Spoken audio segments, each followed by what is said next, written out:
Bom, dando sequência à nossa série de podcasts, a gente, através de chamamento público 01/2024, fez um termo com o CREA, o termo 57/2024, onde a gente resolveu, olhando para a profissão, valorização profissional, o nosso sistema, principalmente para o CREA-MG, fazer uma série de eventos com as engenharias, com a agronomia, as geociências e o design.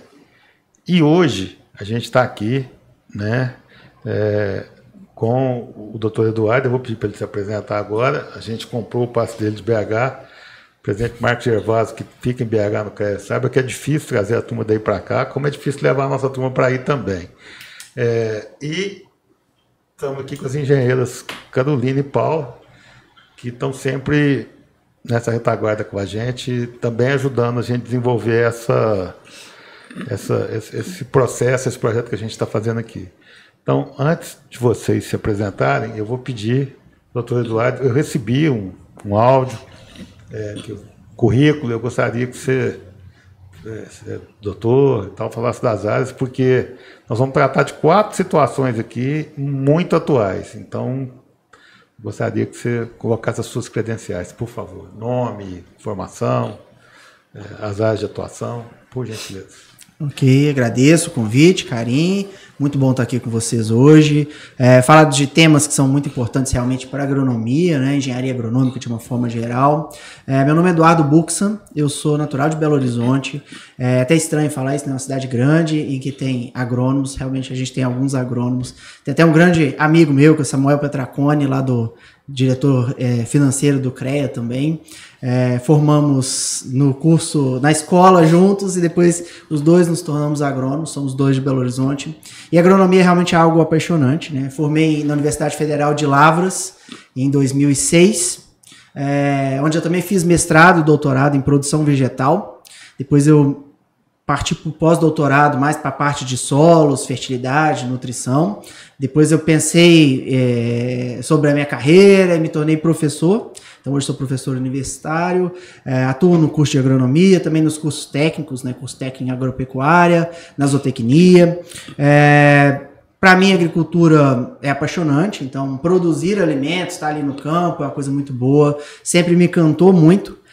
Minha família também é de origem do campo, assim, meu avô era agrônomo, tanto por parte materna quanto por parte paterna, então sempre gostei muito da área, tive outras oportunidades, segui outros caminhos, mas a agronomia foi o que mais me encantou para a vida, e até hoje, sempre que eu posso falar do tema, me deixa muito feliz, né? Carolina? Bom, sou Carolina Oliveira, eu sou engenheira ambiental. Sou especialista, né, em gestão e manejo ambiental na agroindústria e no mercado de carbono. Paula? Sou a Paula Capelli, sou peixe fora d'água, sou engenheira civil.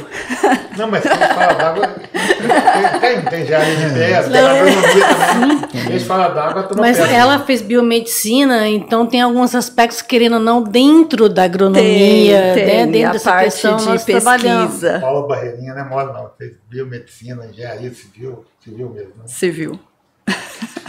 Veio de Santander para cá.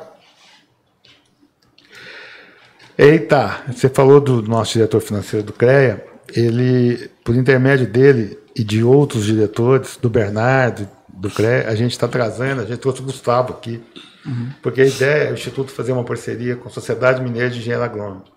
Então, seja assim, que o cara que for nosso associado aqui vai naturalmente fazer parte da Sociedade Mineira de Engenharia Agrônoma. Então, a gente esteve junto no evento do Confé em Brasília, conversando com eles, com o presidente Marcos Gervásio. Então, breve o Instituto vai dar esse salto. Aliás, nós estamos aguardando a sociedade se organizar lá para que aqui funcione uma parte da Sociedade Mineira de Engenharia Agrônoma, porque nós percebemos que você falou assim, você começou falando só agrônomo, não, engenheiro agrônomo, porque tem gente que não sabe que o agrônomo é engenheiro. É engraçado isso, né? Ainda no século XXI a gente está vivendo isso. Eduardo, dentro da nossa filosofia de trabalho aqui, de perguntas, da gente bater esse papo, a gente procura trazer temas assim. A gente fez uma uma série de propostas para falar de engenharia, geociência, agronomia, mas ficou muito livre para nós escolhermos o que a gente falaria na engenharia. Então, a gente já falou de concessão rodoviária, a gente já falou de Lean, a gente já falou de inovação, de IA, na essência, inclusive com uma pessoa que ele fez o processo assim, da escolha do terreno até o pós-venda, locação, ele foi usando IA em todas as etapas. Fez uma loja e essa loja foi locada, inclusive comparando, né, o estudo de uma arquiteta com o IA, aí todo mundo pôde escolher. A gente falou de algumas outras áreas da agronomia, a gente falou com a turma do design, fez um com o pessoal da engenharia química, que se intitularam Arquitetos da Indústria. Então, a gente está abrindo bem o leque para mostrar a valorização profissional, mostrar a importância dos engenheiros em todo o processo, né? No país do agro, como é o nosso, quando você fala que você gosta, todo brasileiro tem que gostar, porque, direto ou indiretamente, nós vivemos do agro e a engenharia está em todo o processo do agro.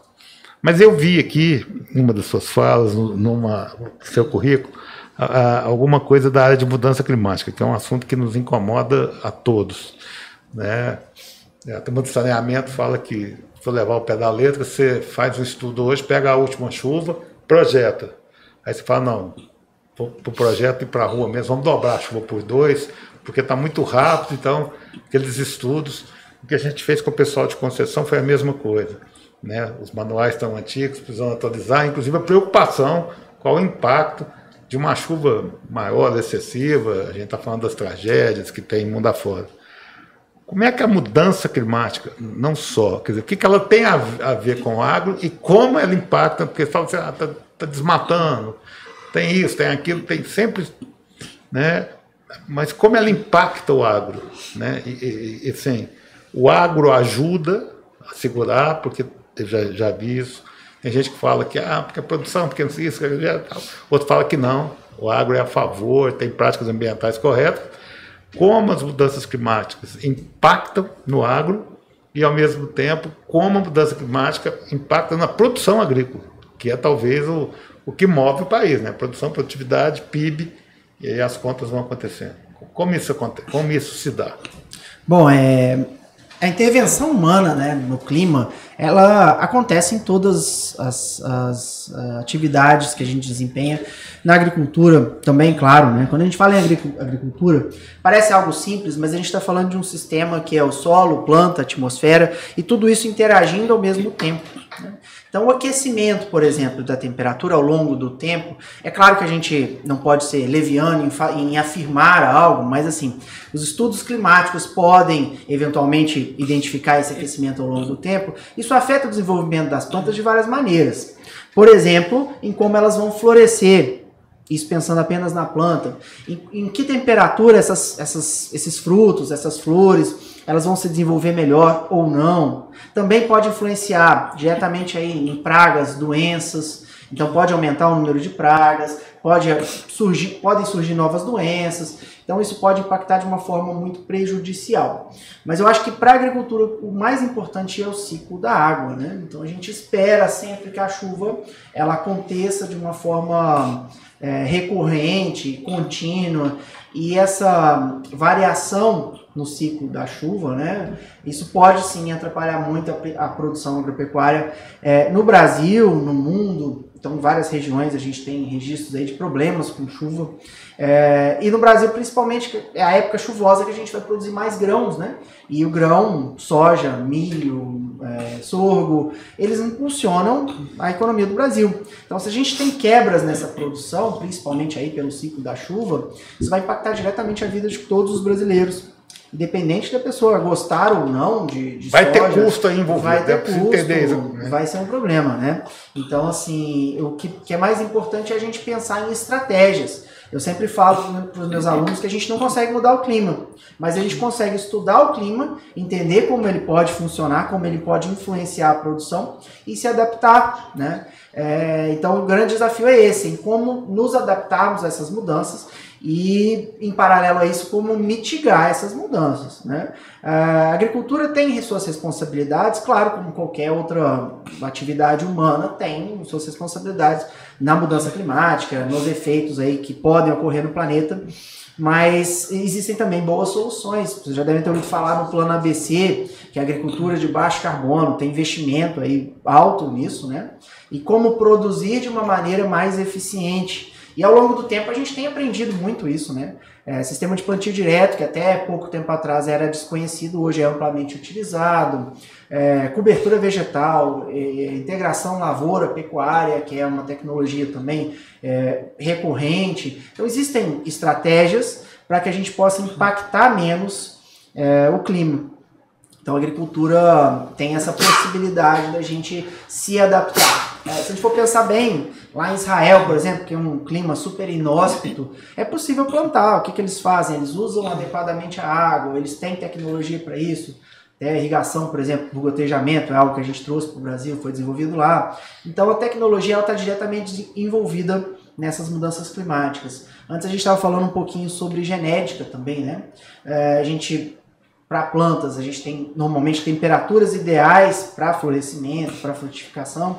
E como é que a genética pode trabalhar nisso? A genética pode adaptar ou escolher as plantas que são mais adequadas para um clima, para uma temperatura mais elevada, uma possível deficiência hídrica que pode vir a ocorrer. Então a pesquisa científica, ela sempre foi muito importante e continua sendo, e agora pensando no viés aí da mudança climática, né?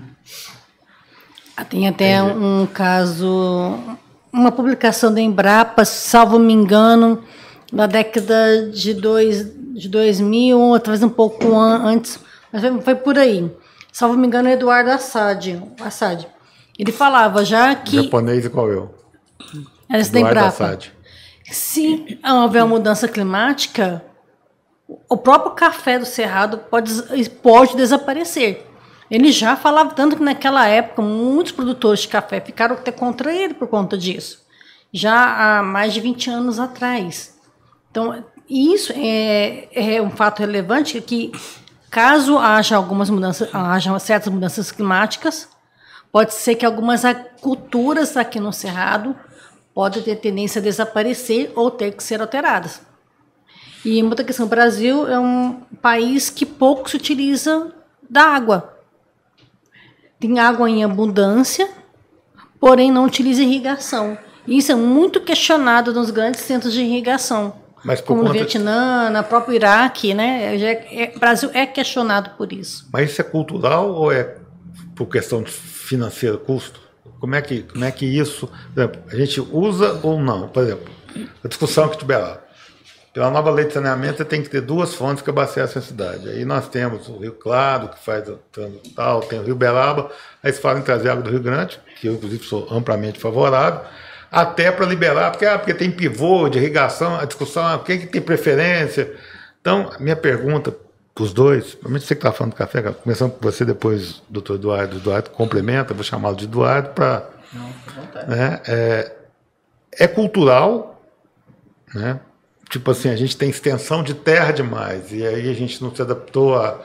Porque Israel tem uma planta no deserto, não tem muita alternativa, né? Ou vai para produtividade, para qualidade, para tecnologia, né? Ou não acontece. Fizemos um colega chinês falando sobre drones agrícolas e 95% teórico que a China só tem 10% de área agricultável, apesar de que tem várias situações diversas, mas as propriedades são pequenas, né? E aí o drone é o mais adequado. Então não adianta levar o avião, a menos que seja coletivo, né? Uma cidade, uma região inteira. Mas o problema nosso é cultural, porque em várias coisas que a gente tratou nos últimos podcasts que a gente fez aqui, do Lean, de segurança do trabalho, fala-se muito cultural. Cultura organizacional em relação à cultura do brasileiro. Em todas, né? As áreas, né? A cultura nós temos uma situação... Agora, porque, gente, a gente fala em irrigação, acho que sou o mais velho da mesa, né? Já aproveito para agradecer o Instituto, que está me propiciando a oportunidade de comandar esses podcasts e essa condição de facilitar, de perguntar, é igual a condição de sala de aula. A gente mais aprende ouvindo e perguntando, ensinando do que... É cultural ou é financeiro? Porque o mineiro tem que ver o outro fazer para ele fazer. Cultural. Primeiro, que quando você vai fazer o projeto de irrigação, vai buscar a irrigação, todos pensam que não, está gastando água, está usando água e está faltando água para abastecimento. Então, sempre tem essa questão, né? Vai usar uma água que poderia ser direcionada para o consumo humano. Então, já vem essa própria questão cultural. Mas, ao mesmo tempo, pela própria política das águas, são os usos múltiplos. É apenas você trabalhar a questão do gerenciamento dos seus usos, fazer uma melhor gestão dos usos da água. Todos podem estar utilizando a água com vários tipos de uso. É mais uma questão mesmo de gestão. Mas aí a gente não entra num paradoxo, porque a população necessita da água, mas necessita também do alimento. Então, é assim, a água está sendo direcionada para a agricultura, mas em retorno vai ter o alimento para a segurança alimentar da população. O Eduardo depois explicar que ele entende muito mais de irrigação, mas, por exemplo, o gotejamento, que poderia ser muito mais utilizado, ele não gasta tanto, não consome tanta água como no pivô de aspersão. Então, a questão é o planejamento do uso dessa água na irrigação, a gestão dessa água para consumo humano. É o desconhecimento mesmo. Isso, que muitas vezes não é falta de água, é falta de gestão. E de como utilizar essa água. Isso, talvez seria até um outro podcast para tratar justamente desse tema. Todo mundo que vem aqui fala assim, foi muito bom, a primeira série da Netflix. Podemos fazer mais 2 ou 3 capítulos. Isso é importante, porque a gente está levando conhecimento e informação, e isso é legal. Quando a gente fala em irrigação, na verdade, né, as pessoas têm medo, vai usar água, mas a irrigação é o seguinte, você precisa adequar o sistema. E hoje preservar água também, essa coisa ambiental. Você vai adequar o seu sistema à sua produção. Então a pessoa já pensa, nós vamos irrigar a soja, vamos irrigar o milho. Não é bem assim, se a pessoa tem lá 10 mil, 100 mil hectares de soja plantados, ninguém vai irrigar isso, né? Vai plantar com a água da chuva. Mas a irrigação, sim, ela é fundamental em alguns sistemas específicos, produção de sementes, às vezes produção de frutas, hortaliças, e cada região, cada produtor, cada sistema, eu gosto sempre de falar essa palavra, vai se adequar ali àquele tipo de irrigação, né? Então, até a própria palavra irrigação, o que as pessoas pensam normalmente, nós vamos molhar a planta. Não é isso. A irrigação ela é calculada. Então eu calculo uma lâmina de irrigação. Por exemplo, eu preciso que essa cultura, a gente receba ali 3 milímetros de lâmina de irrigação. O que quer dizer isso? 3 litros por metro quadrado. Se eu tenho um sistema de irrigação, vamos falar do pivô aqui, que a gente começou a falar sobre ele, né? E ao invés de 3 milímetros eu estou aplicando 4 milímetros, quer dizer, eu estou colocando 1 litro a mais por metro quadrado. Então quando eu falo em irrigação, antes de tudo eu estou pensando em fazer as contas. Enquanto que eu vou usar desse recurso natural? Irrigar, então, tem a questão cultural, que eu acho que é importantíssima, e tem também o conhecimento técnico que precisa ser aplicado, né? Tem produtores, às vezes, que tem o pivô e não tem o conhecimento técnico. Então, aplicar esse conhecimento técnico é uma forma da gente usar o recurso com inteligência, da mesma maneira que a gente vai usar o solo com inteligência. Né? Há anos atrás a gente pensava na agricultura devastadora, hoje não, hoje o agricultor é a pessoa que mais preserva tanto o solo quanto a água. A gente evoluiu muito em conservação de solo e água, a gente evoluiu muito nos métodos de irrigação, na preservação ambiental. Então o equilíbrio entre a produção e a preservação dos recursos, ela é a chave para o futuro. Com certeza. Irrigação é uma dessas tecnologias, é uma dessas chaves para que a gente possa conviver com o que vem pela frente, seja mudança na temperatura, no ciclo de chuvas, seja no aumento da população, na diminuição da população, aumento de doenças. Então, a gente usar o recurso com inteligência e tecnologia. Produzir mais com qualidade. Qualidade. A Carolina... Peraí, só para a gente não partir para outro assunto. Não, eu ia falar com ele, não pode falar.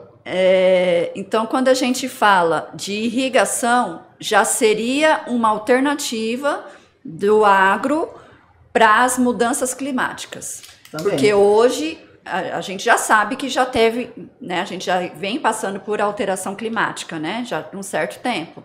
A gente já não tem as 4 estações do ano bem definidas, a gente tem praticamente as 4 estações do ano num dia só. Com exceção de Uberaba, que o Uberaba é época de chuva e época de seca, né?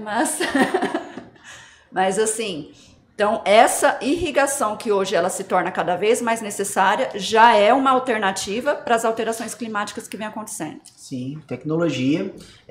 A tecnologia não está nem sempre no equipamento, né? Mas na nossa capacidade de mensurar. Então hoje a gente tem aí sensores que antes não existiam, a gente tem uma capacidade de avaliar o sistema inteiro de uma forma que antes a gente não conseguia, né? Então, até a questão das mudanças climáticas mesmo, você pegar os dados aí de 30, 40 anos atrás, os equipamentos eles eram diferentes também, né? Então, hoje a gente tem muito mais acurácia. Hoje você pega o telefone, você sabe se vai chover daqui uma hora ou outra. Tá certo que nas últimas semanas tem errado muito, mas assim, você tem essa possibilidade. Então, o acesso à informação é muito maior, né? E eu acho que isso que o agricultor precisa estar muito ciente. Existe a tecnologia e existe a técnica para que você use a tecnologia com eficiência. Não adianta você ter um pivô, não adianta você ter um sistema de fertirrigação, se você não tiver o conhecimento técnico sobre aquilo ali. Então, a agronomia hoje, eu vejo o profissional agrônomo muito voltado para a técnica, para a tecnologia, para o conhecimento, para a análise de dados, que é algo que há 20 anos atrás a gente quase não fazia. Hoje os dados eles estão muito disponíveis, mas pouco organizados. Dados climáticos são exemplos disso. Como a gente vai usar esses dados em bem ali da comunidade, da população, para que a gente tenha uma produção, eu diria até mais estável, sustentável. Tem uma frase que eu gosto muito que fala que a distância entre a paz e a barbárie são 2 pratos de comida. Então, como engenheiros agrônomos, a nossa obrigação é fornecer alimento para a população. E hoje o Brasil tem esse papel, que é uma coisa muito bonita, né? A gente fornece alimento não só para os brasileiros, a gente fornece para grande parte do mundo. Então é uma responsabilidade muito grande que a gente usa a tecnologia para produzir alimentos em quantidade e qualidade adequados. Então a gente pode dizer que a produção de alimentos hoje, devido a essas alterações todas, essas novas tecnologias, ela está cada vez mais impossível de acontecer sem um profissional técnico. Não tem mais aquela questão do produtor rural somente, claro, para pequenas produções, né? Mas para grandes produções faz-se necessário cada vez mais profissionais agrônomos para... Mesmo para as pequenas é necessário, é preciso. O conhecimento, né? O conhecimento, ele é muito difundido, principalmente pelos agrônomos, né? Aí no campo, claro, existem outros profissionais envolvidos, mas assim, o próprio produtor, qual é o conhecimento técnico que ele tem, como é que ele chegou nesse conhecimento, né? Hoje a gente tem muita informação, mas como essa informação vai ser utilizada? Por isso eu enxergo o engenheiro agrônomo nesse papel de difusor da tecnologia também, de entender que essa tecnologia ela deve ser bem empregada. A gente falou muito de irrigação, mas tem uma outra tecnologia que é recente, né? Transgênicos, por exemplo. E o produtor, às vezes, ele não entende o que é. Como é que o agrônomo vai lá e faz isso acontecer no campo? Uma coisa é o que tem no laboratório, outra coisa é o que está acontecendo no campo. E o agrônomo talvez seja uma das poucas profissões em que a gente trabalha dos dois lados, né? Você trabalha no desenvolvimento da tecnologia, na aplicação, e se a aplicação for mal feita, se essa tecnologia não chegar como ela tem que chegar, a gente vai ter uma catástrofe que é a redução da produção, né? Então hoje o Brasil produz muito, porque lá atrás vários dos nossos engenheiros agrônomos eles criaram tecnologia para o Brasil. A gente estava falando sobre isso também, né? Não adianta você pegar uma tecnologia lá dos Estados Unidos e trazer para o Brasil, você precisa adaptar a nossa condição. E isso foi feito lá na década de 60, 70, né? O finado ministro Alisson Paulinelli, ele se empenhou muito. Vi palestra dele no CREA falando muito disso, que eles trouxeram tecnologia, trouxeram planta e tal. O papel fundamental da Embrapa nesse bom adaptação para o campo, né? E então a gente acaba tendo até coisa muito melhor. A Paula falou das 4 estações, então aquilo que às vezes era feito para o frio americano era para o verão brasileiro e assim. Mas eu queria voltar um pouco. A Carolina falou de gestão e você passou por ela, e aí que eu comecei a falar da parte cultural, eu queria explorar isso um pouco mais. Do jeito que a gente está tratando aqui, e para mim é muito claro, cabe engenheiro ainda, nós temos uma quantidade de engenheiro em qualquer área, por metro quadrado, por habitante, por qualquer critério, menor que países desenvolvidos ou caminhando para desenvolvimento. Então, acho que o agrônomo, se a cada 5 pratos de comidas que o mundo produz hoje, um é produzido aqui, mercado não vai faltar. estivemos no 24º Loft 9 IATM e ouvimos algumas palestras, ficou muito claro lá as tecnologias sendo usadas. Mas eu queria voltar na gestão, na mudança geracional. Tem a história do avô que ensinou para o pai ensinou para o filho, mas esse filho foi estudar, está lá na escola, ele vai voltar para o campo. Então, as segundas gerações ou terceiras gerações e os engenheiros agrônomos que nós estamos produzindo hoje nas escolas estão sendo levados ao conhecimento necessário para que eles apliquem essas novas tecnologias e ajudem efetivamente a esse planejamento, a nortear esses dados, a usar de forma estatística, de forma científica, para que a gente perceba uma melhora na gestão, porque ao planejar, vai ter gestão, você vai ter processos, né, e efetivamente você vai usar de forma mais técnica recursos, vai evitar desperdício, que seja de insumo, de água, de mão de obra, de energia, de todos as nossas gerações de produtores atuais e os nossos profissionais da agronomia, da engenharia agronômica, os que já estão no mercado, estão sendo reciclados, e os que estão saindo, os currículos, as escolas já estão produzindo esse profissional para atender a esse novo mercado ou essa nova necessidade de mercado, muito bem apontado por vocês? Bom, eu penso que os currículos, eles sempre mudam depois do mercado. E na agronomia isso fica muito claro. Por quê? Porque existe uma provocação sobre o que está acontecendo, né? E existe uma resistência grande também, né? A gente não pode mudar tudo porque o mercado agora tem uma nova perspectiva. Mas os cursos que não se adaptam, eles não vão sobreviver. Da mesma maneira, os profissionais que não se adaptam às mudanças, eles também não vão sobreviver. Então, eu acho que isso vem depois desse estímulo do mercado. A tecnologia, às vezes, ela chega no campo antes.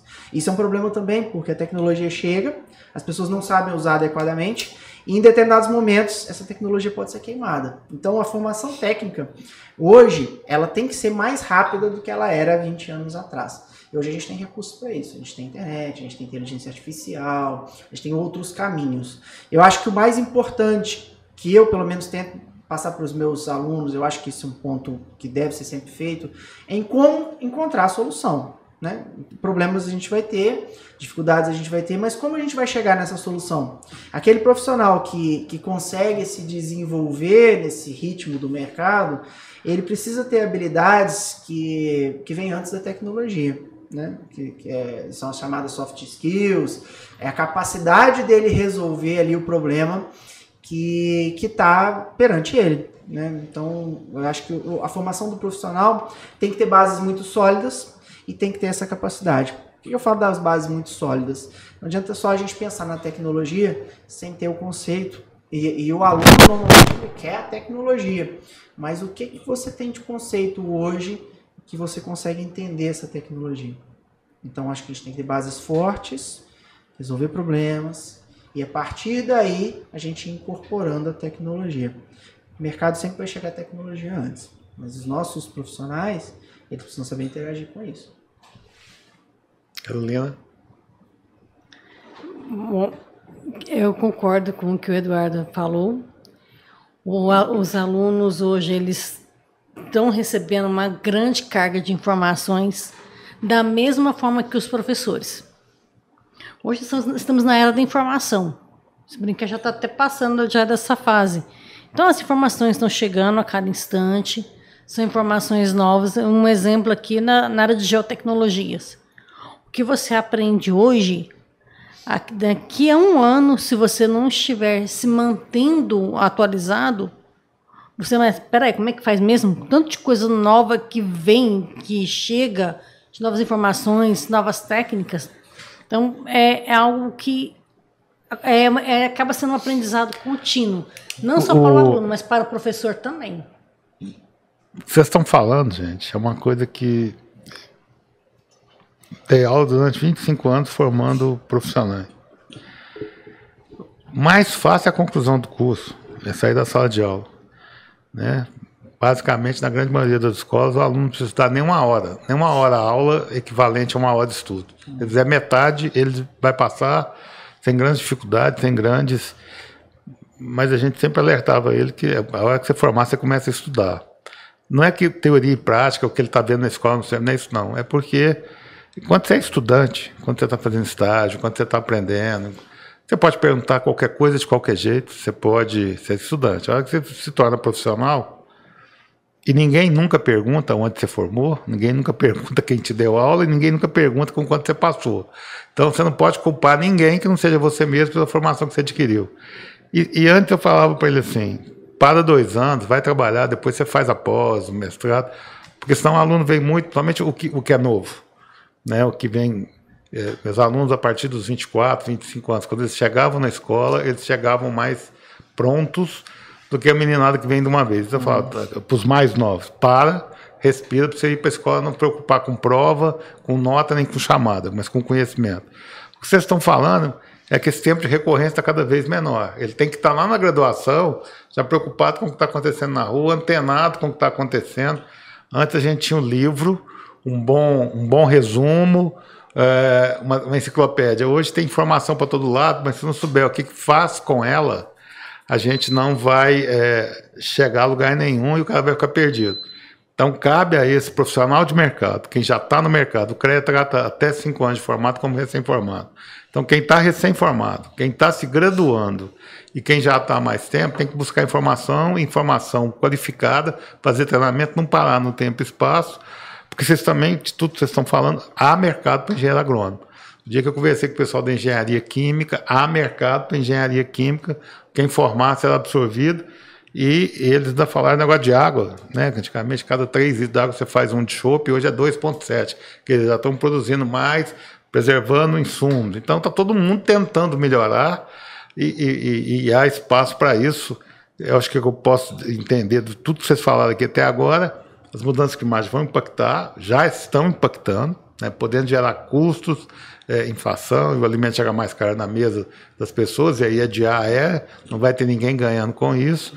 E, efetivamente, se a gente não gerir, se não for para dentro da estrutura produtiva, com noções de gestão, a coisa não vai acontecer. E quando a gente fala disso, a gente falou de inovação tecnológica, já está falando de inovação. Você fez questão de frisar, Eduardo, que a irrigação é uma inovação. A inovação, mudar o modelo mental, a forma de pensar, já é uma inovação. Mas de que forma? A Carolina usou o termo agrotecnologias. Como a inovação tecnológica, a IA, os diversos processos, os sistemas, estão impactando os processos produtivos. Já chegou, assim, além do drone, que a gente fala muito da figura do drone, eu não sei porque a gente andou gravando com ele, mas não é só drone, tem uma série de inovações, você mesmo já ampliou o conceito, saindo que também é só tecnologia.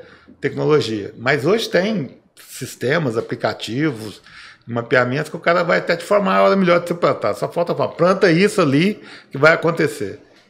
Isso já chegou, está chegando, tem espaço para chegar, o profissional tem que preocupar com isso, o produtor tem que ficar atento a isso. Como isso está acontecendo?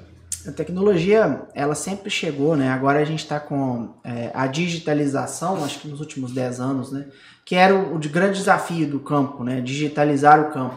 Mas algumas empresas cresceram muito focadas apenas ali na digitalização, em trazer isso para o produtor, e hoje isso é uma realidade, né? Hoje você tem mapas de fertilidade, você tem mapas de doenças, uma precisão muito grande. Eu usaria uma palavra para definir isso, que é eficiência. Quando a gente consegue aumentar a eficiência, aí o produto se torna mais economicamente viável, a gente começa a ter uma disciplina na produção, a gente começa a utilizar menos defensivo. Então, todas as tecnologias que estão surgindo, sejam elas digitais ou não, elas aumentam a eficiência da produção. Então, acho que esse é o grande ponto, né? E a gente tende a pensar muito naquelas tecnologias que a gente vê, né? A gente vê o drone, por exemplo, é algo que chama atenção, né? Você olha para o drone e fala, nossa, isso é tecnologia. Mas fertilizantes também foram tecnologias importantíssimas que surgiram lá depois da Segunda Guerra Mundial. Hoje a gente tem fertilizantes de liberação lenta, que era um problema que ninguém nem enxergava, né? E aumentamos a eficiência de nitrogênio, por exemplo, no solo. E eu acho que a gente tem muito mais a crescer agora com a inteligência artificial, principalmente porque a gente vai conseguir mapear melhor a produção. Então, isso que você está falando de plante agora, isso vai aumentar ainda mais com inteligência artificial. Algo que eu chamo a atenção sempre também, talvez não seja digitalização, micro-organismo. Hoje a agricultura está muito voltada para a produção com micro-organismos. Então você vê aí controle biológico, você vê fertilizantes que se utilizam de micro-organismos, ou micro-organismos de recuperação, por exemplo, de fósforo do solo. É algo que um leigo talvez não enxergue, mas é algo que pode nos render muitos bons, vamos usar o trocadilho aqui, muitos bons frutos, né? Porque economia de fertilizante, por exemplo, ou resistência a doenças a partir de micro-organismos. Então isso, para mim, tem um potencial muito grande, esse conhecimento sobre micro-organismos e como esses micro-organismos vão atuar no solo. Muitos deles, solo e planta, claro, muitos desses micro-organismos nem foram identificados ainda. Existem milhares de micro-organismos que estão nas florestas aí e que a gente nem sabe como é que eles funcionam, quem são eles. E a inteligência artificial pode servir para isso, né? Então, rastrear aí, por exemplo, proteínas que sejam eficientes na agricultura, no controle de pragas, no equilíbrio dos sistemas. Então, existem muitas tecnologias que não são claramente visíveis para a pessoa que é leiga, mas que para a produção agrícola pode impactar absurdamente, né? Se for pensar, por exemplo, no potássio, a maior parte do potássio que a gente consome no Brasil é importado. E se essa importação, por acaso, vai encerrar? Onde que a gente vai tirar a fonte? A guerra com a Ucrânia deixou isso claro, né? Deixou isso claro. A gente trabalhou, o Uberaba vem trabalhando para ter uma planta de fertilizantes nova, falando em gasoduto, e se falava muito em energia, né? Então a ideia era ter uma termoelétrica pensando no potencial energético e de um insumo que ajuda a baratear. E de repente veio a guerra da Ucrânia, muito claramente, né, a pauta, porque grandes ideólogos brasileiros, pensadores, já falavam nisso, que se o nosso negócio é agro, nós não podemos, para ter o agro, ser dependente de um insumo que alguém vai de fora falar, não, agora eu não vou te entregar. E aí? E como é que nós saímos desse embora? Aumentando, melhorando aqui? Você tem alguma sugestão para a gente ajudar a sermos autossustentáveis no potássio? Nos insumos em geral. Então, essa é a solução que vale bilhões, literalmente. Essa é a bala de prata? Essa é a pergunta do bilhão? Exatamente. Mas, assim, eficiência é sempre a palavra, né? O que a gente faz hoje com uma certa quantidade de fertilizante, no futuro a gente vai fazer com muito menos. Eu entendo isso. A ação de micro-organismos, como eu disse, vai ser fundamental aí no futuro. Novas fontes. Então, hoje a gente trabalha basicamente com cloreto de potássio, pensando aí no potássio, né? Mas outras fontes podem ser utilizadas, tecnologias aí para a produção de fertilizantes, para aumentar a eficiência. Então, eu enxergo que no futuro muito próximo a gente vai ser cada vez menos dependente desses recursos para produzir, né? E isso vai ser cada vez mais fundamental, porque a gente vai ter uma pressão ambiental, vai ter uma pressão muito maior sobre a produção e a agricultura precisa evoluir. Continuar evoluindo. Quando a gente falava lá atrás da Revolução Verde, a gente já comentou sobre isso também, né? Um pouco antes do ministro Alisson Paulinelli morrer, ele falou muito sobre a questão ambiental. Falou, se a gente não evoluir na questão ambiental, a gente não vai evoluir na agricultura. Então, acho que esse equilíbrio, usar bem os recursos e focando sempre na eficiência é o caminho, tá? Para diminuir essa dependência de insumo, principalmente. Eu queria que a gente falou da Revolução Verde, mas a gente falou no bastidor. Então nós precisamos falar aqui. Você podia esmiuçar um pouco mais da Revolução Verde, porque depois eu vou voltar para a gente fazer um paralelo entre inovação tecnológica e mão de obra, que são uma grande preocupação. Se uma atrapalha a outra, se a outra ajuda, se a falta de mão de obra, se é que há falta, como é que nós vamos tratar disso? Mas dá uma esmiuçada nessa nova Revolução Verde, que envolve aí qualidade, quantidade e preservação ambiental. A primeira Revolução Verde, né, que foi a revolução de insumos ali, né, depois da Segunda Guerra Mundial, em que a gente começou a usar fertilizantes, que a gente começou a produzir de uma forma muito mais expressiva, não só no Brasil, mas no mundo também, maquinário, fertilizantes, irrigação. Isso fez com que o mundo se tornasse um lugar mais pacífico também, porque a gente tinha mais comida. Mas essa produção hoje, ela já não é a mesma coisa. Então, quando a gente fala em produção de grãos, por exemplo, né? Cada vez mais o produtor é dependente de defensivo, é dependente dos próprios fertilizantes, e ao mesmo tempo em que ele tenta produzir mais e com mais qualidade para que ele consiga se manter economicamente viável, para que ele consiga se manter na produção, existe uma pressão ambiental para isso. E essa pressão ambiental, ela é justificada, né? Hoje a gente não pensa mais em desmatamento para produzir. Isso é algo inaceitável, né? Mas era algo comum há anos atrás.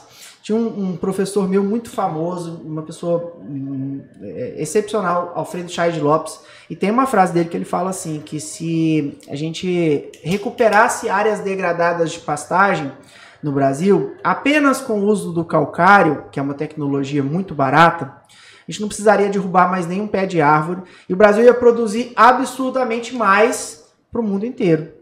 Então pensa. Mas vamos chegar nisso? A gente vai chegar nisso. Por que eu estou falando disso? Uberaba virou geoparque.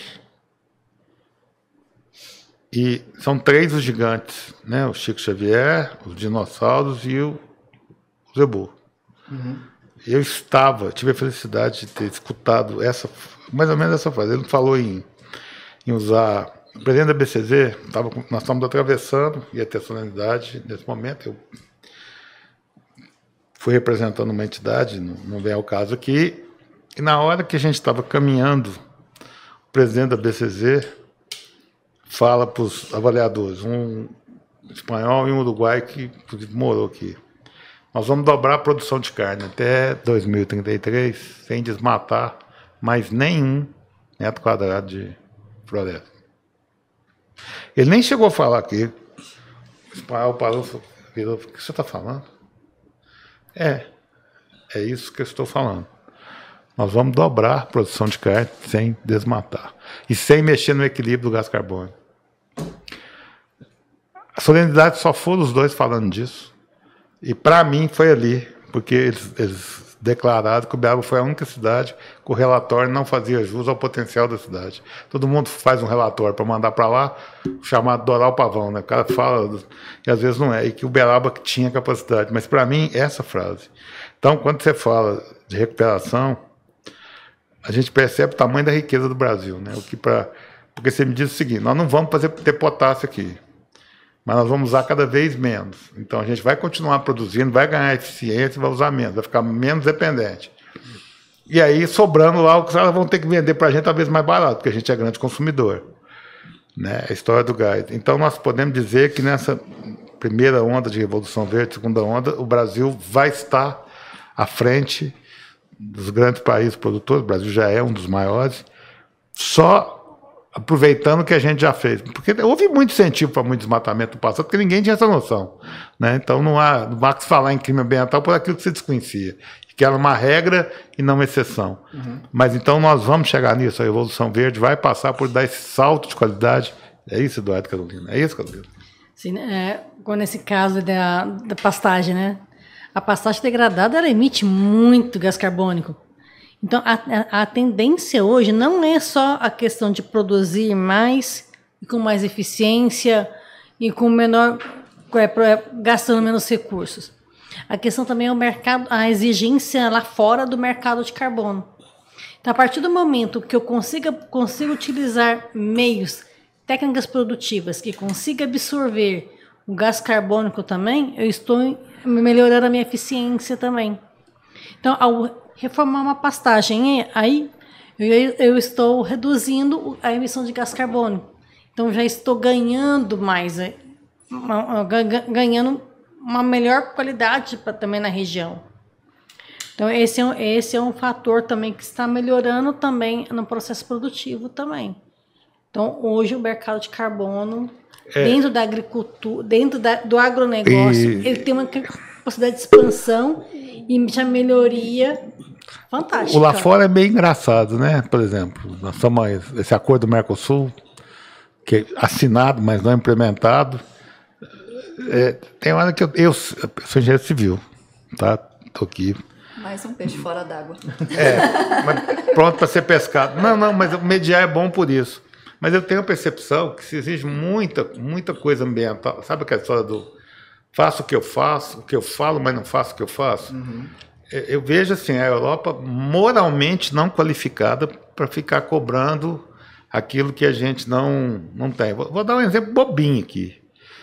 Quando eu fiz com o pessoal da Engenharia Química o podcast, eles estavam falando dos padrões de eficiência da cerveja. Então tem o padrão alemão, o padrão belga.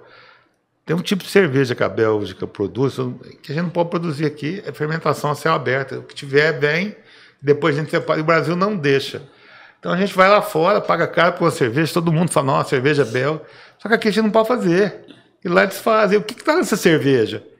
Sim, porque se a gente tem padrões, então tem hora que, assim, há uma exigência. E ficou muito claro recente com a declaração do presidente do Carrefour, do pessoal da França, que tem hora que eu acho que nós estamos sendo exigidos, estamos dando respostas, essa é a percepção que eu tenho aqui, muito mais eficiente de preservação, de cuidado com a natureza, do que quem está nos cobrando. Tem gente falando e não fazendo, e cobrando de gente que está fazendo. Nós sabemos que pode melhorar. Tudo pode melhorar, né? Tudo pode ser melhor. Não tem uma exigência lá de fora que às vezes ela é meio assim, proteção de mercado não interno e não realmente preocupação com o ambiente. Estou sendo brasileiro demais, assim, não estou sendo muito fanista. Não. Porque eu acho que a engenharia brasileira e a engenharia agronômica especificamente dá muita resposta, porque nós temos código florestal, a gente tem uma série de requisitos, e todas as vezes que eu vejo, a legislação está sempre mais apertando, e me parece que já há uma consciência assim, do produtor de que ele quer dar essa resposta porque ele sabe que vai ganhar dinheiro, de usar o meio ambiente a favor. Eu acho que é mais ou menos o que você disse, né? Quando usa a técnica a favor, além de você ter bons processos de gestão e boas tecnologias, nós estamos falando em ganhar dinheiro. Há um investimento que o retorno compensa para o mercado interno e para o mercado externo, não é isso? É isso. É bom a gente sempre falar que o produtor é a pessoa mais interessada na preservação, né? Mas o protecionismo, ele existe, claro. Existe por quê? Porque o Brasil, ele dá show não só na Europa, né? Ele dá show no Brasil inteiro. Quando a gente fala em produção agropecuária, você anda nos Estados Unidos, por exemplo, você anda quilômetros no tal do Corn Belt, produção de milho, você não vê uma árvore. Eles não têm essa preservação que a gente tem. Aqui a gente anda, né, na estrada, você enxerga a produção e junto preservação ambiental. O brasileiro consegue fazer isso. E o nosso custo de produção ainda continua mais baixo. Quer dizer, a gente tem todas as possibilidades para produzir alimento de uma forma super equilibrada. Só o nosso agricultor é ter metade do subsídio que o francês ganha, né? Pois é, o francês principalmente, né? Na França existe essa característica do pequeno produtor e que existem as associações cooperativas e eles têm um protecionismo enorme. Não vou falar mal da França, porque até minha família é francesa. E existe isso, porque eles protegem o produtor deles. Mas o problema é quando eles protegem o produtor deles atacando o nosso produto, né? Porque existe o livre comércio, eles compram se quiserem. E a gente vai chegar nesse dia em que a gente vai falar se vocês vão comprar do Brasil se vocês quiserem, né? A gente espera que isso aconteça. Foi falado agora. É só 0,5%. Fica aí que a gente abastece outro mercado. Talvez a gente ainda não consiga, mas talvez a gente não consiga também porque essa pressão externa é muito grande, né? Então o Brasil ele tem que... O Brasil ainda não é um player, apesar de tudo gigantismo, de ser a 8ª economia do mundo, ainda tem outras barreiras, né? Exatamente. A dificuldade que é criada para que a gente não chegue no nível máximo de produção hoje, né? Então, tudo isso existe. E o que a gente precisa fazer é trabalhar, continuar equilibrando a produção e fazer técnica, melhorar a eficiência. E o Brasil tem potencial para chegar muito mais longe do que a gente está hoje. E preservando a sua biodiversidade. Preservando a biodiversidade. A gente já passou, parece que não, mas a gente já tem praticamente 45, 48 minutos a gente tem quase 50 minutos conversando e foi um bate-papo assim. A gente começou falando de mudança climática, o impacto disso na produção, a gente falou da inovação, passeou pela Revolução Verde, falou dos processos. Eu quero voltar, antes de entrar em melhoramento genético específico, a gente falou da profissão, falou de mercado de trabalho, falou da importância dos profissionais recém-formados, dos que estão no mercado e de quem está saindo da escola buscar conhecimento, não parar ali, porque oportunidades tem. Mas é a mão de obra, assim, como é que está a relação, não só do engenheiro agrônomo absorvendo tecnologia e informação, mas com a mão de obra no campo? Porque, assim, são dois setores que empregam muito, sempre empregaram muito, que antigamente falavam, não, lá na cana, que é a cultura que predomina aqui, nós estamos falando de Uberaba, que é um player importante na produção agrícola no Brasil, dos maiores do Sudeste, né? E aí a gente escuta assim, não, o antigo boia fria da cana foi transformado num profissional melhor, ele teve treinamento, ele foi absorvido, ele estava mexendo com a colheitadeira, com alguma situação que já envolve tecnologia. E a construção civil, que é a outra ponta da cadeia, que está envolvida aí, às vezes nem tanto. Está faltando mão de obra no campo, está faltando mão de obra qualificada, não está faltando mão de obra, a tecnologia vai substituir. Porque todas as vezes que a gente falou, em qualquer das áreas, é muito claro que o IA não vai eliminar o fator humano, então, que é a tecnologia que hoje mais assusta. Mas como está a relação do produtor, do campo, com relação à mão de obra, não só do formado, mas aquela mão de obra que atua no campo mesmo, que está na vida no dia a dia, que está plantando, produzindo, mexendo com a planta, mexendo com a terra. Como isso está acontecendo? Como é que está esse processo hoje? Acho que a grande reclamação sempre do produtor rural é a mão de obra, né? A mão de obra, principalmente braçal, cada vez mais difícil no campo. Então, sim, a tecnologia ela ajuda principalmente a diminuir esse impacto sobre essa mão de obra braçal. A gente hoje tem muitas tecnologias aí que são usadas, tanto em maquinário, quanto no próprio planejamento, mapeamento. Então, hoje a gente tem diminuindo o impacto sobre essa mão de obra, porque é realmente um trabalho muito desgastante, né? Tá no campo, só quem está lá mesmo sabe. Mas eu vejo a tecnologia trabalhando... país tropical como o nosso, país de trópicos. Né? Pois às vezes está 38 graus, a pessoa não tem noção do que é você ficar 8 horas a 38 graus trabalhando, né? Então, realmente é desgastante. Mão de obra eu vejo como o grande gargalo aí para qualquer produtor rural hoje. Qualquer pessoa que você conversar vai falar a mesma coisa. E a tecnologia ela vem para auxiliar, né? Então, hoje, com a inteligência artificial, a expectativa é que a gente possa usar a inteligência com mais eficiência, né? Então, talvez esses mesmos trabalhadores, eles sejam qualificados para atuar de uma maneira diferente, né? Enxergo que a inteligência artificial ela vai impactar diretamente a produção. Automatização principalmente, né? O grande desafio que a gente tinha até pouco tempo atrás no campo era a internet. Então falava, tem um maquinário que tem conectividade, mas você não tem rede de internet. Agora tem. Agora a internet já está muito mais ampla, você tem a rede 5G, você já tem as redes por satélite, a Starlink, então você já consegue ter uma conectividade maior, e eu acho que a partir daí esse maquinário ele também vai se tornar mais automatizado. E esse impacto vai gerar, assim, às vezes, um incremento de investimento, mas com aumento de produtividade. E aumentando produtividade, aumentando produção, a tendência é que lá na frente, né, que toda tecnologia muito usada reduz valor, e a tendência é que você pode chegar a ter melhores preços, né? Ganhar em produtividade e ganhando, porque é interessante para o produtor, que é remunerar o capital dele investido, o tempo. E hoje há políticas públicas que permitem ao produtor ter acesso à tecnologia, acesso a capital, investimento, porque a gente fala em financiamento de safra, às vezes não é só financiamento de safra, porque a gente fala muito disso também, comparando com engenharia civil. Você sempre tem financiamento para a empresa construir Minha Casa Minha Vida, mas às vezes falta financiamento para a empresa melhorar seu processo, melhorar a sua estrutura, e no campo, que a gente sabe que tem, e grandes somas de financiamento para a safra. Mas tem financiamento para essas melhorias, para o acesso, tem recursos com ajudas condizentes, porque num país, né, com taxa de Selic a 12,25, um pouco mais. Nós estamos preparados para isso? Tem o Banco do Brasil, tem vários tipos de financiamento, desde o Pronaf, para aquisição de equipamentos, e isso público, né? Tem os bancos privados também, como o Bradesco, que é um dos grandes financiadores hoje do agro também. Até placas fotovoltaicas, se eles quiserem instalar na sua propriedade, seja para uma bomba para casa mesmo, não para fazer as usinas, mas para uso mesmo ali da fazenda, existe. E o produtor está consciente, está tomando esse recurso, isso já está percebendo isso? Ou tem, mas não, o produtor assim, desde que eu me ainda entendo por gente, eu escuto que o Brasil tem dinheiro, não tem projeto. Porque com certeza, se pegar um recurso para fazer um tanto que fotovoltaico, vai ter que ter projeto.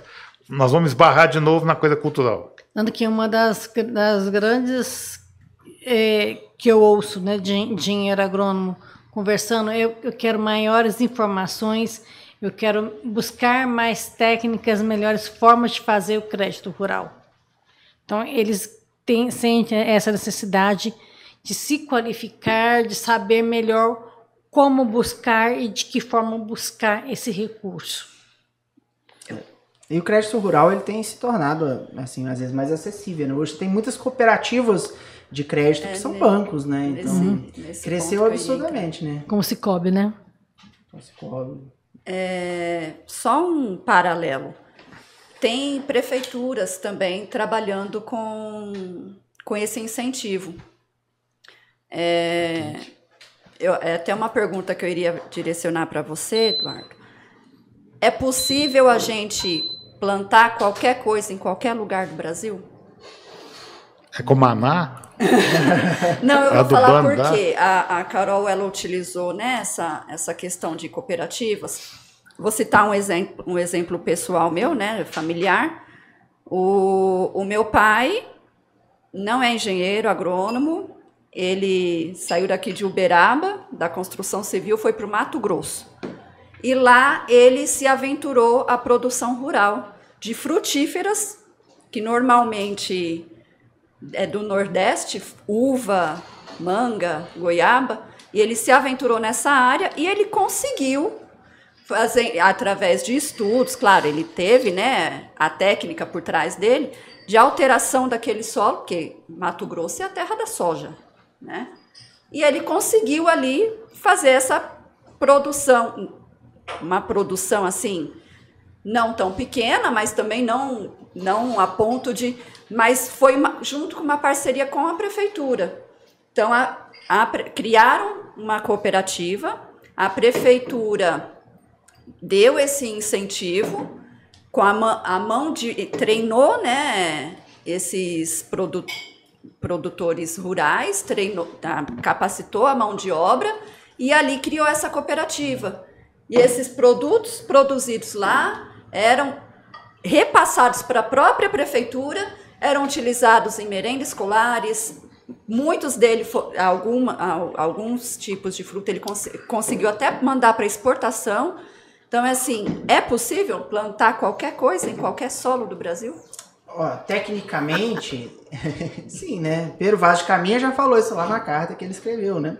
A questão toda é adaptar esse tipo de cultivo a determinada região. Isso pode demorar tempo, pode ser que a gente não tenha cultivares adaptados, mas hoje em Uberaba, por exemplo, existe uma vinícola. Eu ia te perguntar isso agora. As pessoas não pensavam, né? É possível com tecnologia, com trabalho, assim, é preciso tempo, preciso conhecimento técnico. No caso do seu pai, por exemplo, foi exatamente isso. Né? No próprio Vale do Rio São Francisco também tem umas grandes produtoras de vinho também, né? Manga. Vocês avaliam que essa alternativa, né, essa parceria que foi feita lá com a prefeitura dessa cidade do Mato Grosso, seria uma alternativa também?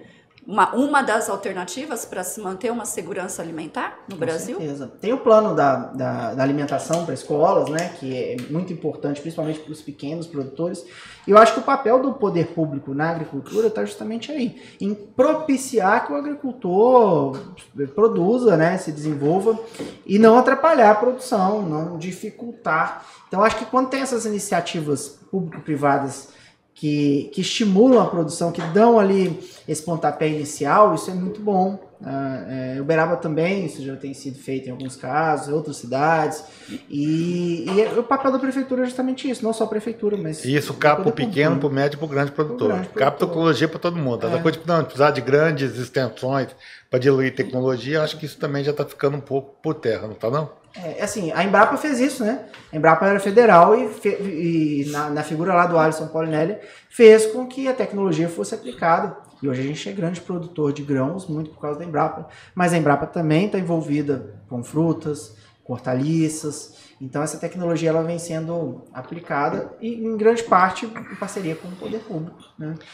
E daí também que vem a questão também acho que envolve a alimentação e a saúde, alimentação e a segurança alimentar.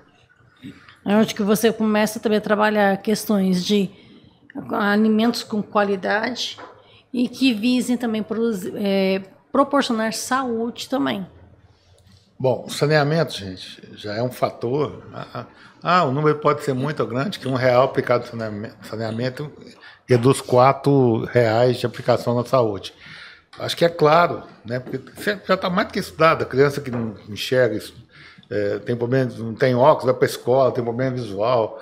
O menino que não é bem alimentado, como é que ele vai aprender? Então, investimento em alimentação vai não só melhorar a saúde, como efetivamente reduzir as demandas por saúde na outra ponta da cadeia. Então, se metade do orçamento do Brasil, né, porque a cada R$4 arrecadados, é diretamente envolvido com a saúde, a gente teria mais recursos para aplicar em outras áreas e reduziria os problemas que a gente tem com a área de saúde. Então, acho que se as políticas públicas forem bem encaminhadas, se entender o papel de cada agente na sua devida atuação e essa busca de tecnologia, difundir tecnologia e formar as pessoas, né?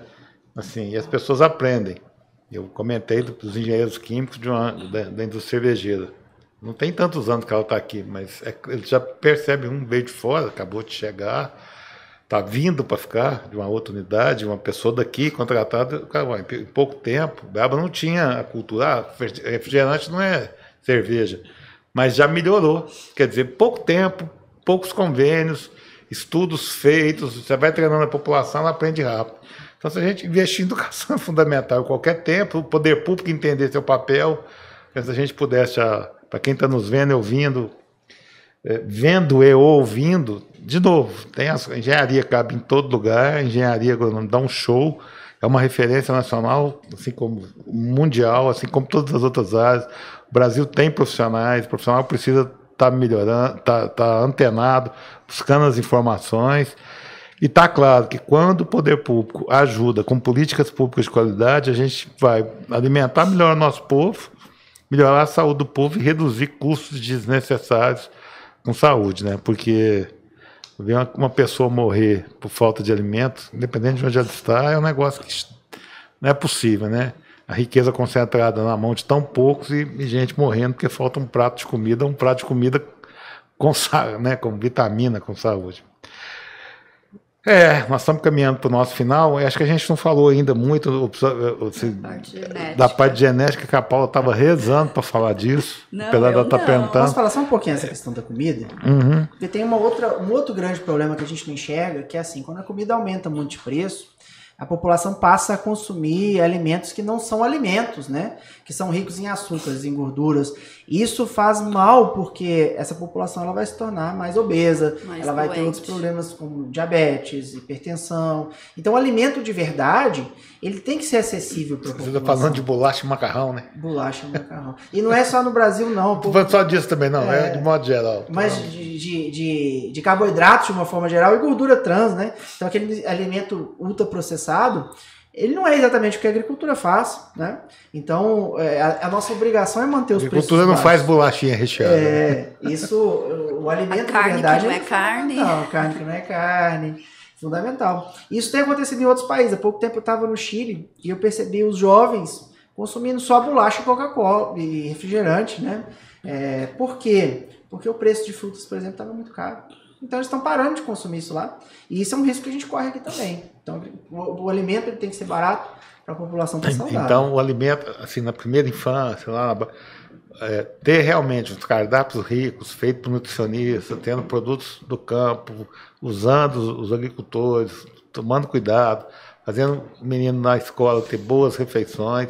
A gente está pensando num jovem que vai sair melhor para tudo. A Carolina falou claramente disso, de alimentação e saúde, porque a gente vai criar um ser humano mais saudável e não tão dependente de depois estar no sistema de saúde remediando, né? Porque é barato, tem certos alimentos que são baratos, infelizmente, porque ricos em tudo, menos em coisas que são boas, nutrientes e tal. É isso. Bom, é isso, gente. Quem está nos ouvindo está... Mas agora vamos falar do melhoramento genético, aonde, de novo, falando de engenharia, aonde isso vai impactar mais ainda no agro, no campo e na nossa vida. Eduardo. Um melhoramento genético é uma inovação tecnológica, né? Também. Melhoramento genético parece que é algo muito novo, mas há muitos anos o homem já faz melhoramento genético, selecionando plantas que são mais adequadas ali para o seu cultivo, né? Exemplo aí, brócolis, couve-flor, repolho, pouca gente sabe que é a mesma planta, que foi selecionada em regiões diferentes, e por isso elas têm características diferentes. Então o homem sempre fez melhoramento genético. Há pouco tempo atrás a gente começou a falar sobre engenharia genética, né? Sobre os transgênicos, e isso aí talvez seja... mais visível para a população, que é a transgenia, a transferência de genes de um animal, um micro-organismo, para uma planta. E por que isso surgiu na agricultura? A ideia de se fazer transgenia era justamente adaptar melhor aquela lavoura a uma condição ambiental. Por exemplo, resistência a lagartas, uma determinada doença. Então a transgenia ela começou a ser muito difundida, tá? E hoje a gente tem um segundo desafio, que é a questão climática. A transgenia não é um vilão. A transgenia nem sempre é um vilão, né? Eu acho que quando surgiu as pessoas tinham muito medo, falavam assim, o transgênico vai acabar com o mundo. E não acabou com o mundo, é uma tecnologia, como toda tecnologia tem que ser bem utilizada, né? Então, a gente precisa entender quais são os benefícios e os riscos de cada ponto aí da transgenia, né? Mas o melhoramento genético tradicional ele não acabou. Então, os melhoristas, eles continuam trabalhando para as plantas terem mais resistência à doença, absorverem melhor os nutrientes, serem mais nutritivos, que é algo que a gente falou aqui. E agora, principalmente, há fatores climáticos, né? Também a produtividade. Normalmente a primeira coisa que a gente pensa é produtividade. É a última coisa que é trabalhada no melhoramento genético é produtividade. Antes disso a gente precisou adaptar essas plantas para combater pragas e doenças de uma forma eficiente, né? Então o transgênico ele teve um melhoramento genético naquele produto. Mas, em contrapartida, você utilizou menos agrotóxico, é um produto, digamos, por um lado, mais saudável? A gente não consegue definir quanto... E a transgenia dela mesmo, né? Na verdade, você vai cruzando, modificando a partir dela mesmo. Não tem... Pelo menos é o que eu entendo. Não tem tanto elemento artificial nessa situação. Não, o conceito de transgenia é pegar um gene de um ser, por exemplo, um micro-organismo, e colocar dentro de uma planta. Isso é transgenia. Mas o melhoramento genético, ele é melhorar a própria planta. Então não tem nada de transgenia, são duas coisas diferentes, né? E essas duas ferramentas, elas vêm sendo usadas na agricultura para que a gente possa produzir mais e melhor. Então, o que a gente precisa avaliar? A condição ambiental de uma determinada lavoura e o objetivo daquele melhoramento. O melhoramento genético, então, seria um dos fatores que permitiria produzir qualquer coisa em qualquer solo do Brasil. Qualquer coisa em qualquer solo, sim. Com tecnologia, com melhoramento, a gente consegue, sim, produzir mais e melhor em qualquer lugar do Brasil. E essa modificação genética, aí, né... Os dois, eu estou direcionando para o Eduardo, mas a Carol também, se quiser colaborar. Pelo currículo, ela tem que contribuir. Então, não seria uma alteração da genética por completo daquela planta. Seria adaptá-la a condições melhores. Em grossas palavras, seria isso. Vamos comparar, porque eu falei daquele caso que teve famoso aqui, que destruíram uma produção de alguém que estava fazendo uma soja transgênica. É um caso famoso. Nós vamos voltar a lembrar o que era aquela soja transgênica e aonde a melhoria genética ainda atuou nela depois, para a gente exemplificar. Então, a transgenia, desculpa, ela foca especificamente num ponto, né? Por exemplo, ali no combate a uma lagarta. Então, acho que era o caso que eles estavam fazendo ali. Ou no combate a uma doença. Então eles pegam um gene de um ser que é resistente àquela doença e colocam dentro da planta. É muito específico, né, para aquilo. O melhoramento genético é selecionar na população o que tem de melhor. Então, se eu sou mais adaptado ao frio, eu sobrevivo ao frio, aí existe algum gene em mim que vai me dar essa resistência. A planta é a mesma coisa. Se ela sobrevive ao frio, é porque algum gene deu ali aquela característica para ela. E a gente vem fazendo isso ao longo do tempo. Então, o melhoramento genético, por exemplo, para café, que a gente estava conversando agora, ele pode permitir que a gente produza café de qualidade em regiões que talvez já não tenham mais uma temperatura adequada para isso. Entendi. Carolina, quer acrescentar algum comentário nessa fala, nesse assunto? Não, deixa só para o Eduardo mesmo comentário, que ele nesse ponto é o doutor, e realmente o que ele falou que eu concordo. O Eduardo, ele usou uma frase logo no início da fala dele, da irrigação. Uma semente, ela precisa de uma lâmina d'água, né? Uma determinada lâmina d'água. Então, a genética não seria só trabalhar com a melhoria dessa genética desse produto, né? A genética seria você analisar toda essa genética daquela semente para você chegar numa eficiência melhor, para você descobrir do que ela precisa para adaptar ela de uma forma melhor e você conseguir ter uma... Naquela região onde ela está sendo plantada, que tem toda uma influência climática. Uma irrigação mais eficiente, com menos, né, uso de água, por exemplo. Ou até mesmo para sobreviver, né, uma escassez hídrica. Um uso menor de fertilizante, por exemplo. Exatamente. Então, você engloba tudo isso. Exatamente. Não é só melhorar. O estudo para você descobrir do que ela precisa, necessita, quais são as condições, as melhores condições dela, para você poder trabalhar aquele solo e dar melhores condições para ela de se desenvolver, gastando menos, inclusive. Economizando, claro. Eficiência, né? Como eu disse, você pegar, por exemplo, uma soja que é cultivada no Rio Grande do Sul. Essa soja não consegue ser cultivada em Uberaba. Por quê? Porque essa planta, ela tem uma condição de luminosidade que vai fazer com que ela floresça no Rio Grande do Sul, mas não em Uberaba. Então, a gente não consegue mudar o clima, mas a gente consegue adaptar plantas, a gente consegue adaptar o solo, principalmente, àquela condição climática. E a genética entra aí. Que tipo de planta eu vou conseguir usar nessa condição? Caso da soja, mas também para milho, para olerícolas, para frutas, funciona da mesma maneira, né? Um exemplo típico, por exemplo, o mirtilo, não sei se você já ouviu falar do blueberry, né? Que é uma frutinha de clima temperado, hoje já está sendo cultivada aqui no Cerrado.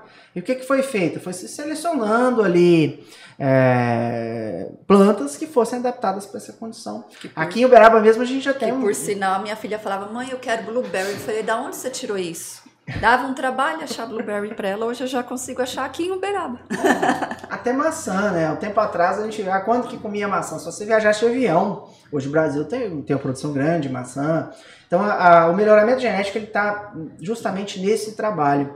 Em como a gente vai conseguir fazer com que essas plantas produzam numa condição que a gente chama de edafoclimática, que a gente não consegue mudar.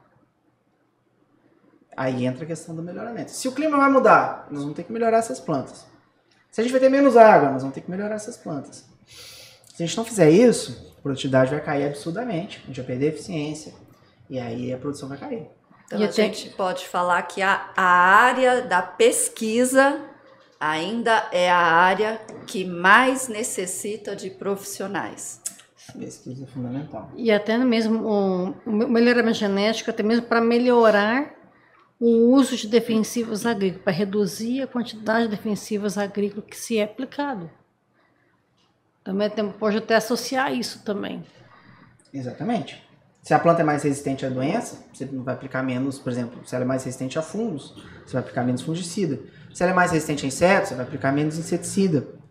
Né? Então, existem esses dois caminhos para fazer isso, seja a melhoramento convencional ou a transgenia, mas o objetivo acaba sendo o mesmo, é que a gente produza melhor, com mais eficiência. Bom, nós estamos caminhando para o nosso final. Acho que a gente explorou bem os assuntos que a gente queria falar nesse podcast de engenharia agronômica. Eu queria já, antes de agradecer o Eduardo e a Carolina, queria saber se você tem, Paula, mais alguma pergunta a fazer para os dois, ou se você acha que nós exploramos bem os assuntos, o que está faltando? Não, eu estava esperando chegar a parte da genética, né? Porque o meu pezinho na biomedicina puxa para esse lado, a área da pesquisa, a área de... Porque tudo que envolve organismo vivo envolve genética. E por incrível que pareça, era a área da biomedicina que eu gostava. Né? Desenvolvimento de vacinas, estudo de genética. Então, é assim, por isso que eu queria que chegasse nessa parte. Então, se você encerrasse sem falar, eu ia puxar. Então, tá tudo tranquilo? Tá, agora Mas tá. eu sempre, antes de encerrar, gosto de perguntar, porque por mais que a gente esgote os assuntos, alguma coisa fica. Assim, eu estou perguntando para os dois. Tudo que a gente precisava falar nesse pod de agronomia, onde a gente falou de assuntos muito relevantes para a produção agrícola, passando por mudança climática, passando por melhoramento genético, passando por revolução verde. Acho que a gente conseguiu inovação tecnológica, mudanças. Mas faltou, Eduardo, alguma coisa que eu poderia ter te perguntado que eu não te perguntei. Esse foi o primeiro de uma série que vão ser mais de um como muito bem falado aqui. Tá tudo. Tem muita coisa que precisa ser dita, né, sobre o agro, principalmente. Eu acho que as pessoas têm muita dúvida, principalmente em relação a defensivos, os agrotóxicos, né? A gente tem uma lei que chama Lei de Agrotóxicos, inclusive. Eu acho que essa é uma grande questão e que as pessoas precisam saber que o produtor, ele nem sempre é vilão. Né? O produtor não está ali para envenenar as pessoas, ele está ali muito pelo contrário, para nutrir as pessoas. E muitas vezes acontece de ter resíduos. E o que a gente precisa para cada vez diminuir esses resíduos? Tecnologia, conhecimento, ter profissionais no campo trabalhando para instruir esses produtores e o próprio produtor se conscientizar disso, né? Muitas vezes a gente pensa, vou comprar aqui uma alface do pequenininho porque ele não usa defensivo. Às vezes ele usa mais. Por quê? Porque ele não tem conhecimento. Então, o conhecimento é o que vai nos libertar como sociedade, mas também é o que faz a gente evoluir na produção, é o que faz a gente ficar cada vez melhor. Os desafios estão aí e a gente precisa tecnificar, a gente precisa trazer conhecimento e estou aberto sempre para novas oportunidades e a gente poder conversar sobre isso. Quer dizer que a engenharia agronômica, como toda engenharia, ainda tem muito a contribuir em prol das melhorias no campo. E aí, Carolina, o que faltou perguntar, que nós não perguntamos, o que você queria ter falado, porque não, eu acabei... Acho que tem mais para outras séries, né? Para uma sequência aí. Então tem que esperar o quer soltar outro edital. Como voltado para a gestão de águas, né? A gestão de recursos hídricos, até mesmo o valor do recurso hídrico hoje.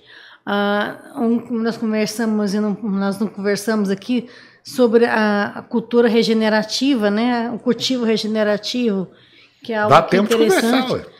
Não, mas no próximo momento... É mais um podcast. É mais um podcast. Até mesmo cultura regenerativa versus o cultivo orgânico. E também, quem sabe, fazer uma série aí também, um podcast só de fato ou mito. Dentro da agricultura, dentro do agronegócio, o que tem, o que o povo fala, né? Para desmistificar aí várias questões.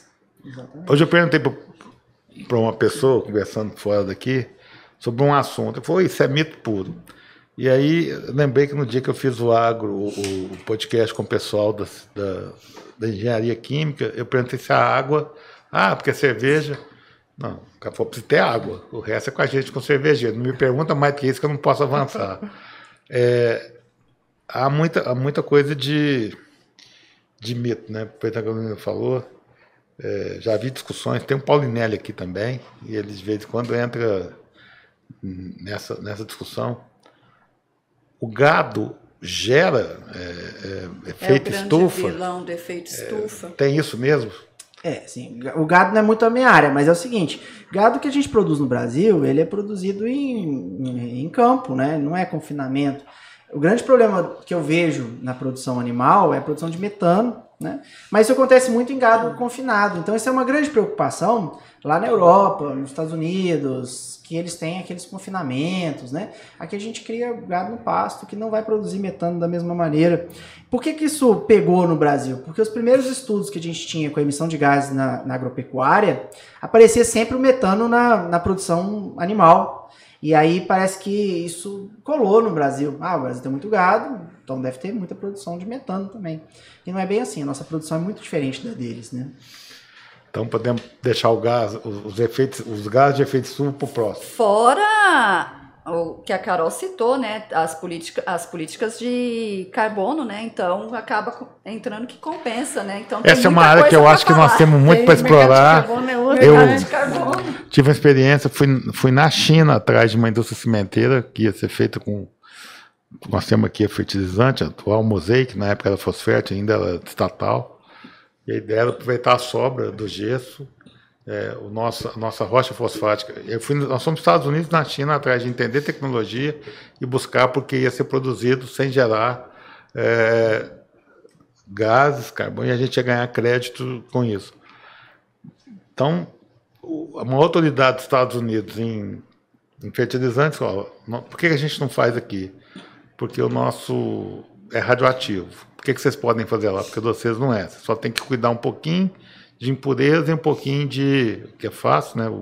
O agro já faz isso quando ele armazena, ele cuida de temperatura e cuida de água. Então a gente tem que cuidar. Na época envolveria 3 gigantes. Petrobras, Vale e um player das empresas privadas para fazer a parceria. Aí o velhinho só falou isso. O maior problema de vocês é quando tem 3 gigantes querendo um negócio para trabalhar junto, tem tanto conflito de interesse que talvez vocês não consigam, não é pela rocha fosfática, é enquadrar essa turma. Aí nós fomos na China atrás de dinheiro. Na maior fabricante de cimento da Ásia, que até então não tinha vindo para cá, ainda não veio, mas tem plano para vir, porque eles exploravam todo aquele mercado, e o mercado africano, ou seja, não precisava de vir aqui. Aí o cara falou de novo, aí foi muito engraçado, a gente falou em gestão, ele falou, porque, assim, são 2 palavras mágicas, são 3 coisas mágicas no exterior. Vale, Petrobras, Vale, Agro. Você abre qualquer porta. Já foi aquela fase de samba, futebol, mulata, acho que essa fase nós já... Essas 3 portas, essas 3 palavras, essas 3 áreas do conhecimento abrem porta. Aí ele falou comigo, tá aqui de cada lado meu tem um professor universitário, isso é outra coisa. Né? Lá eles usam o conhecimento acadêmico a favor dos negócios, não fica duelando, então a Tríplice Hélice funciona melhor, porque toda grande indústria lá tem os assessores, professores acadêmicos, a tecnologia. O cara falou comigo, dinheiro não é problema. Com a Vale, a Petrobras, a gente faz qualquer negócio, não tem importância nenhuma. Temos todo o interesse. Agora é o seguinte, manda para mim quanto que eu vou investir, que taxa de atratividade eu vou ter e o tempo de retorno. Se vocês conseguirem essa informação para eu achar isso aqui, dinheiro não é problema. Então eu sonho com a época que nós seremos o país que vamos valorizar o conhecimento mais ainda, gerar políticas para isso e efetivamente usar o nosso diferencial, não ser dependente, naquilo que nós somos mais importantes, sermos dependentes de importação, minimizar isso, né, usar o que nós temos. Então eu queria agradecer em nome do Instituto de Engenharia e Arquitetura, aos 2 que estão aqui, a Paula, que hoje dividiu comigo, ao Instituto me convidar para fazer esse trabalho de intermediação, onde eu tive a companhia da Paula, que é sempre agradável, e ela somou muito por um assunto bacana, né, que é uma área que ela trabalhou, e dizer que esse projeto que é feito em parceria com o CREA-MG realmente busca levar conhecimento. Então, Eduardo, isso foi gravado, vai para o ar, será dividido. Eu fui fazendo perguntas, e a Paula também, para a gente poder depois fazer cortes, porque quem quiser assistir ao vivo, assistir inteiro, eu recomendo, mas se o cara quiser ver só as pílulas de 5 a 10 minutos, ele vai ter muita informação qualificada. Então, de coração, não foi fácil te trazer aqui, mas obrigado por aceitar o nosso convite. A Carolina é prata da casa, mas eu sei que ela movimentou céus e terra e ela fez gesto o tempo inteiro aqui. Olha o horário, olha o ar-condicionado, olha não sei o quê. Muito obrigado, Carolina. Valeu demais. Nós Estamos caminhando aí para o final dessa série, com muito trabalho e esforço, mas está sendo muito gratificante. Acho que nós fomos muito felizes, o Instituto foi feliz nos temas. Então, quem vai nos assistir essa série de podcast, acho que vai ter muita informação boa. Quem sabe também o Eduardo não vem para uns próximos também, né? Para estar agregando mais conhecimento. Mas para frente a gente traz ele de novo aqui, com certeza. Obrigado. Leva nosso abraço para sua terra lá. Valeu. Obrigada. Eu que agradeço o convite, muito bom estar aqui com vocês. Sempre que puder, pode me convidar que eu venho. E assim, foi muito gratificante aprender um pouquinho aqui também com vocês, discutir, ter essa oportunidade. Obrigado. Valeu. Chinês, é só